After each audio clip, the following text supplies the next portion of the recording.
Welcome to speedearning.com। तो आज हम मिड लाइफ लर्निंग के जॉय को डिस्कस करने वाले हैं। हमारी ज़िंदगी अलग अलग पड़ावों से गुजरती रहती है, तो हम चीज़ों को बार बार अलग अलग तरीके से महसूस करते हैं। तो इस पे हम लोग बात कर रहे हैं कि जब हम बच्चे थे तो हम बहुत खुश थे। ऐसा सबको लगता है। क्यों लगता है? क्योंकि हर चीज़ पहली बार महसूस कर रहे थे, तो बड़ी मासूमियत से हर चीज़ को एंजॉय कर रहे थे। पहली मिठाई, पहला आइसक्रीम, पहली पिकनिक, पहली फिल्म, सब में गज़ब का मज़ा आता था। क्योंकि जब आप किसी चीज़ को पहली बार महसूस करते हैं तो पीछे से कोई मेमोरी नहीं होती, कुछ भी बासी नहीं होता पीछे जो उस चीज़ को थोड़ा सा भी हल्का करे। ये चीज़ एकदम इंटेंस होती है, एकदम फ्रेश होती है, एकदम ताज़ा। फिर धीरे धीरे बार बार हम वही आइसक्रीम, वही पिकनिक, वही मिठाई, उन चीज़ों पे जब करने लगे, दोहराव आने लगा। फिर वो मज़ा आना धीरे धीरे थोड़ा कम होने लगा। जब मज़ा कम होने लगा तो फिर नई चीज़ें आ जाती है। स्कूल, फिर हाई स्कूल, दोस्ती आ गई, नए दोस्त आ गए, लाइफ में थोड़े चैलेंजेस आ जाते हैं, थोड़ा सा ईगो डेवलप होने लगता है कि हम भी कुछ हैं, ऐसा एहसास होता है।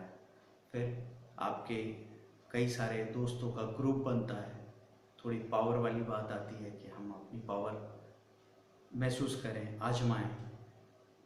अफेयर्स आते हैं, रिलेशनशिप्स आती है। आजकल तो रिलेशनशिप में भी काफ़ी सारा रिपीटिशन या दोहराव देखने को मिलता है, इसीलिए लोग शादी के पहले ही रिलेशनशिप से बोर होते हुए नज़र आ रहे हैं। तो फिर दोहराव सा होने लगा। दोहराव या रिपीटेशन हमारी मजबूरी भी नहीं थी, लेकिन परंपरा थी। कई बार हम काम इसलिए करते हैं क्योंकि सब कर रहे हैं। ये एक ऐसा कंफर्ट जोन है जिसमें बगैर कुछ सिलेक्शन का प्रेशर लिए आपको बस चल देना होता है कि जहाँ सब लोग जा रहे हैं मैं भी चल देता हूँ। क्योंकि सब लोग जिस रास्ते पे जा रहे हैं वो तो पूछने वाले नहीं है कि भाई इधर क्यों जा रहे हो। एक साथ बहुत सारे लोग अगर कोई गलती करते हैं तो गलती बड़ी अच्छी लगने लगती है, उसमें फिर सवाल खड़े नहीं होते। तो ये चीज़ हमको मदद करती है। तो परंपरा क्या थी कि आप जो सब कर रहे हैं वो करके काम चला लो। सब अगर इंजीनियर्स बन रहे हैं, सब अगर डॉक्टर्स बन रहे हैं, सब अगर सीए हो रहे हैं, आप भी कर लो। फिर एक अच्छी जॉब मिल जाएगी, फिर शादी कर लो, फिर बच्चे हो जाएंगे। फिर हर एक उम्र में एक ना एक परंपरा आपका साथ देगी कि आप बच्चों को पढ़ाओ, इनको किसी अच्छी कोचिंग में भेज दो, अच्छे कॉलेज में भेज दो, फिर एक मकान बना लो, है ना। तो फाइनली इस तरीके से ज़िंदगी आगे चलती रहती है, आप उसमें लगे रहो। अगर आप ये सब करते हुए भी इसको एंजॉय कर रहे हो और अपनी ज़िंदगी को महसूस कर रहे हो, तब तो कोई भी बुराई नहीं। क्योंकि ज़िंदगी को नापने का पैमाना सिर्फ आपके पास है। अगर आप खुश हो तो आप कुछ भी कर रहे हो, छोटा से छोटा या बड़ा से बड़ा काम कर रहे हो, या सारी दुनिया को बोरिंग लगने वाला काम कर रहे हो, लेकिन अगर आप खुश हो तो बात खत्म होगी। क्योंकि ये जो सवाल है ये आपको ही अपने भीतर उठते हुए दिखता है, और अगर इसका जवाब भी अगर आपको ढूंढना है तो आपको ही कोशिश करनी होगी। तो कई बार तो लोग क्या है, सवाल से भी नकार जाते हैं। वो कहते हैं ऐसा कोई सवाल नहीं है, दिमाग खराब मत करो, सब ठीक चल रहा है, चलने दो, क्योंकि तुम टेंशन दे रहे हो। उसके बाद क्या हुआ, पहली नौकरी की, तो पहली नौकरी भी 3 साल और पहला बिजनेस भी 6 साल तो आपको नशे में रखता ही है। तो नौकरी करने का अपना मज़ा आता है जब आप ज्वाइन करते हो, जब आपको पहली बार एक प्रोफेशनल की तरह ट्रीट किया जाता है, फिर आपको नए कलीग्स मिलते हैं, लोग एकदम आपको सीरियसली लेने लगते हैं, घर वालों से जो रिस्पांस मिलता है, मज़ा आता है। बिजनेस में पहली बार आदमी को इस बात का यकीन होता है कि यार किसी ने मुझे मौका नहीं दिया, मैंने खुद मौका क्रिएट किया, और सच में मुझे अपनी सर्विसेज के लिए, अपने प्रोडक्ट के लिए पैसा मिल रहा है, और अपने ऊपर भरोसा काफ़ी बढ़ता हुआ दिखता है, बिजनेस ग्रो करता है। तो 6-7 साल तक तो पूरा नशा बना रहता है। उसके बाद फिर पहली कामयाबी, पहला घर, पहली गाड़ी, पहला प्रमोशन, ये सब मज़ेदार लगता है। बाद में वही रिपीटेशन, वही दोहराव। वो दोहराव जब आने लगता है, धीरे धीरे वो मज़ा थोड़ा थोड़ा थोड़ा फेड होने लगता है, थोड़ा फेड होने लगता है। आपको लगता है कि अब कुछ बदलेगा। शुरू में क्या होता है, जानते रहना मजबूरी थी, तो कोई ना कोई ऊपर बॉस बैठा होता था या कॉम्पिटिटर्स होते थे बिजनेस में, जिनको जवाब देने के लिए आपको सीखना होता था।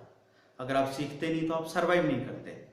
धीरे धीरे आप स्टैब्लिश हो जाते हैं। स्टैब्लिश होने के बाद आप एक कंफर्ट जोन में आ जाते हैं। अब आपको किसी को जवाब नहीं देना है, बगैर सीखे भी आपकी गाड़ी चलती रहेगी, रुकेगी तो नहीं। बस यहाँ से हमने सीखना बंद कर दिया, और जहाँ से हमने सीखना बंद किया बस प्रॉब्लम वहीं से शुरू हो गई। ये उम्र से जुड़ी बात नहीं है। आपका बोर होना, ठहराव महसूस करना, ये अपने आप को एजेड या बूढ़ा महसूस करना, ये उम्र से जुड़ी बात नहीं है, ये सीखने से जुड़ी बात है। क्योंकि आपने पुराने ज़माने में लोगों के मुंह से सुना होगा गति मुक्ति। गति पहले तो हमारे जीवन में अंदर ही अंदर अगर हमको गति होती हुई महसूस होती है कि हम एक महीने पहले, एक हफ्ते पहले जहाँ थे वहाँ से अभी आगे हैं, कुछ और सीखे हैं, कुछ नया हम में ऐड हुआ है, तो हमको सेटिस्फेक्शन मिलता है। असल चीज़ ऐड हुई है तो सेटिस्फेक्शन मिलेगा। आपके अकाउंट में सिर्फ पैसा ऐड होता रहेगा तो वो आपको एक झूठा सेटिस्फेक्शन देगा, पर अंदर का सेटिस्फेक्शन नहीं मिलेगा, उससे आपका बेचैनी बनी रहेगी। तो सीखना बंद किया, वहाँ से प्रॉब्लम शुरू हो जाती है। आप कंफर्ट जोन में गए, आप आराम करने लगे, अलाली चढ़ गई आपके ऊपर। अलाली मतलब आलस्य। तो पहली अलाली भी आपको अच्छी लगती है, कुछ महीने तक, कुछ दिनों तक तो लगेगी। अभी कोई व्यक्ति 5 साल से नौकरी कर रहा है और समझो उसने छुट्टी ले ली या वो एक ब्रेक ले लिया, 2 महीने से 3 महीने से घूम रहा है, तो हो सकता है महीने 2 महीने के लिए तो उसको मज़ा आ जाएगा कि अरे मज़ा आ गया। लेकिन जब वो अलाली भी रिपीटेशन में आएगी, वो भी बार बार दोहराव होने लगेगा खाली दिनों का, बर्दाश्त नहीं कर पाएंगे आप। तो आपका चलते रहना और चल के फाइनली मुक्त होना, फ्री होना। मुक्त होने का मतलब है अंदर से आज़ाद महसूस करना। मुक्त होने का मतलब शहर या गांव छोड़ के या रिलेशनशिप छोड़ के चले जाना, ये सब नहीं है। अंदर से क्या महसूस करते हैं? क्या आप अपने आप को बंधा हुआ या डिपेंडेंट महसूस करते हैं या इंडिपेंडेंट महसूस करते हैं? जितना आप इंडिपेंडेंट महसूस करते हैं उतना मज़ा है। तो जहाँ से आप सीखना बंद करते हैं वहाँ से शुरू होता है mid life crisis. Mid life crisis मतलब बीच की उम्र में 35 to 45 के बीच में एक ऐसा दौर आता है जब आपकी शादी हो गई, बच्चे पैदा हो गए, बच्चे इतने बड़े भी हो गए कि अब वो अपने हिसाब से, अपने तरीके से जी सकें, बिजनेस भी इस्टेब्लिश हो गया, सामने कोई बड़ा चैलेंज नहीं है, बच्चे शादी की उम्र के नहीं हुए, तब बीच में आपका एक मिड लाइफ क्राइसिस का दौर आता है। उस वक्त इंसान को समझ नहीं आता वो करे क्या, क्योंकि अब इतनी भी मजबूरी नहीं है कि कमाएंगे नहीं तो खाएंगे क्या, ये वाली प्रॉब्लम हो, और ज़िंदगी तो चल ही रही है, तो काम करने का जो मोटिवेशन था, प्राइमरी मोटिवेशन, वो ख़त्म हो चुका है और हायर मोटिवेशन मिल नहीं रहा है। तो ऐसे में जो पहले नया नया सीख के 5-10 साल गुजर गए हैं और उसको एनकेज करके आपकी ज़िंदगी आगे चलती चली जा रही थी, अब पिछले 5-10 सालों से आपने नया कुछ नहीं सीखा। सीखना भी चाहे तो आपके पास कोई सिस्टम, कोई ऐसा तरीका ही नहीं है कि आप अपना सीखना कंटिन्यू कर सकें, ना आसपास वो माहौल है। अभी यूरोप में, यूएस वगैरह में तो किसी भी एज में सीखने का चलन हो गया है। लोग इवनिंग क्लासेस करते हैं, प्रोफेशनल्स के लिए अलग से क्लासेस होती है। तो ज़िंदगी एकदम ठहर जाती, बर्फ सी हो रही है और हम सब हो जाते हैं बिल्कुल मट्ठे। मट्ठे मतलब जिनमें बरसों से कुछ बदला नहीं। मतलब हमारी पर्सनालिटी में धीरे धीरे वो अंकल जी वाला बात आने लगता है, और कोई बंदी तो क्या, बंदे भी, मतलब अपने भांजे भतीजे भी हमें इंटरेस्ट नहीं देते। इस तरह की सीन हो जाती है, पर्सनालिटी डल और बोरिंग होती जा रही है। तो अब हर शाम आदमी अपने 4 दोस्तों की महफिल में बैठता है और नए ज़माने को कोसता रहता है, लेकिन भीतर से आवाज़ आती रहती है कि बॉस अपना तो गेम अब ख़त्म है, हम आउटडेटेड हो गए।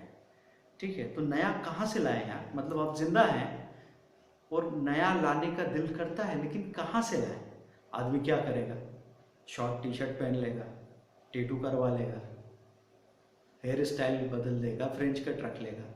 ये सब बदलाव है जो उसके हाथ में है, जो किसी सैलून में या किसी मेकओवर में हो जाएंगे।